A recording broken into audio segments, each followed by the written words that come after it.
Demand charge কাটা হচ্ছে prepaid মিটারে।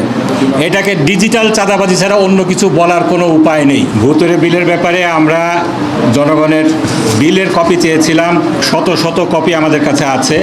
সেখানে আমরা দেখছি যে কয়েকটা বিষয় আমরা ইতিমধ্যে লক্ষ্য করেছি, আরও আমরা দেখব।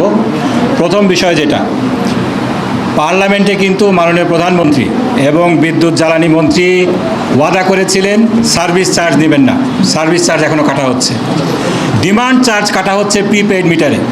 এটাকে ডিজিটাল চাঁদাবাজি ছাড়া অন্য কিছু বলার কোনো উপায় নেই। কিসের ডিমান্ড চার্জ? কোনো ডিমান্ড চার্জের তো আমি যদি ডিমান্ড দেই তাহলে প্রথমে ডিমান্ড চার্জ দিতে পারে, প্রতি মাসে কেন ডিমান্ড চার্জ কাটবে? আরও যে সমস্ত শুভঙ্করের ফাঁকি আমরা দেখছি, জুন মাসে অর্থ বছরের শেষে তারা সিস্টেম লস কম দেখানোর জন্য কম বিল করে অনুমানের ভিত্তিতে, সম্পূর্ণ অনুমানের ভিত্তিতে। পরবর্তীতে জুলাই মাসে যখন মিটার দেখে বিল করতে যায় তখন অনেক লম্বা, অনেক বড় বিল আসে। এক্ষেত্রে আরও একটা জিনিস আমাদের লক্ষ্য করছি আমরা, সেটা হলো যে এই যে ডেসা এই পিডিবি বিদ্যুৎ দিচ্ছে, যে ডিস্ট্রিবিউশন কোম্পানিগুলোকে দিচ্ছে, তারা ভর্তুকি দিয়ে এই বিদ্যুৎটা সরবরাহ করছে।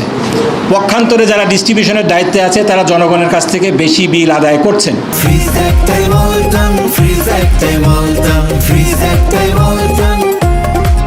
এই যে দুইটা মিটারের যে পার্থক্য, এটা জনগণের সামনে তুলে ধরতে হবে। সরকারকে কেন ৬৭,০০০ কোটি টাকা প্রতি বছরই তো না, এইভাবে করে ভর্তুকি দিতে হবে? এটা লুটপাটের বন্দোবস্ত ছাড়া আর কিছু নয়। এজন্য আমরা বলছি জনগণের পকেট কাটা এই ধরনের ডিজিটাল চাঁদাবাজি এইটা বন্ধ করতে হবে। জনগণের অধিকার আমাদেরকে দেখতে হবে। এই যে বিদ্যুতের বিষয়, আরও যেটা গ্যাসের বিষয়ে যে বিষয়গুলো আমরা বলতে চাই, সেখানে এই যে গার্মেন্ট শিল্পগুলা কিন্তু গ্যাস নির্ভর। এই যে এফএসআরইউ একটা ইয়েতে যে মহেশখালীতে, যেটা আমাদের মাননীয় সেক্রেটারি জেনারেল বললেন, মোহতারাম সেক্রেটারি জেনারেল বললেন, এটা বন্ধ হয়েছে, অনেক দিন হয়েছে ইলেকট্রনিক সমস্যার কারণে। এটা আমাদের গার্মেন্ট শিল্পের বিরুদ্ধে একটা ষড়যন্ত্র কিনা, এটা গভীরভাবে খতিয়ে দেখতে হবে। প্রধানমন্ত্রী বাজেট বক্তৃতায় কিন্তু বলেছেন যে নতুন নতুন গ্যাস ক্ষেত্র ওনারা করবেন, কি বলে, নতুন করে খননের ব্যবস্থা করবেন। সেক্ষেত্রে কোনো বিনিয়োগ নেই, সেক্ষেত্রে কোনো পরিকল্পনা নেই।